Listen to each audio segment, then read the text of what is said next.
ఈ బాల్కస్మన్ ఎవరు? నువ్వెవనివా? పెద్ద పెద్ద మాటలు మాట్లాడుతున్నావు. కండ కావురమా? మదమా?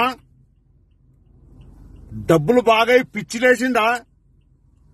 నాలుక గనక మందమై షేర్లొస్తే ఉప్పు పసుపు పెట్టి రాకుతాం. ఎక్కడికి దొరికితే అక్కడికి మాట్లాడుతున్నావు. ఏం బుద్ధి లేదా? చదువుకోలేదా? జ్ఞానం లేదా?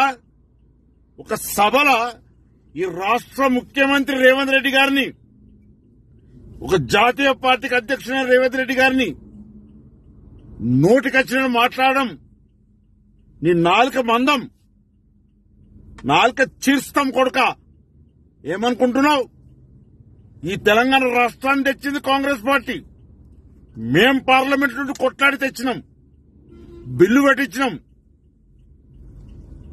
నీకు ప్రభుభక్తి కావాలనుకుంటే కేసీఆర్ బూట్లు నాకు, కేటీఆర్ పాదాలు నాకు. వాళ్ళు మెచ్చుకుంటారు. అట్లా కూడా మెచ్చుకోకపోతే నేను ఫోన్ చేసి చెప్తా వాడిని మెచ్చుకోమని. ఏం మాట్లాడతావు? ఎక్కడికి పెడితే అక్కడికి మాట్లాడడం మంచి పద్ధతి కాదు. నువ్వేంటిది? నీ స్థాయి ఏంది? నీ పద్ధతి ఏంది? నీవు పెద్దపల్లికి పోయినాడు రబ్బర్ చెప్పులతో వేరే కొడుక.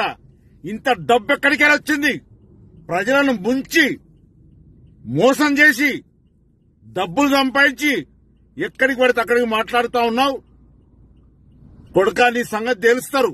అదే పెద్దపల్లి ప్రజలు, అదే చెన్నూరు ప్రజలు ఉరికిచ్చి కొడతారు కొడుక. ఏమనుకుంటున్నావు? ఎక్కడికి పడితే అక్కడికి మాట్లాడతావు.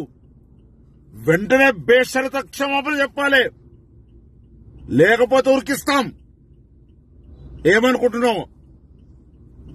ఇది హెచ్చరికగా భావించవలసిందిగా డిమాండ్ చేస్తూ ఇంకోసారి ఇలా మాట్లాడితే పెద్దపల్లి ప్రజానీకానికి విజ్ఞప్తి చేస్తున్నాను. ఈ బాల్కసుమన్ను పొలిమేర దాటి కాదక మెట్టుపల్లికి పోయేదాకా ఉరికిచ్చి కొట్టాలని విజ్ఞప్తి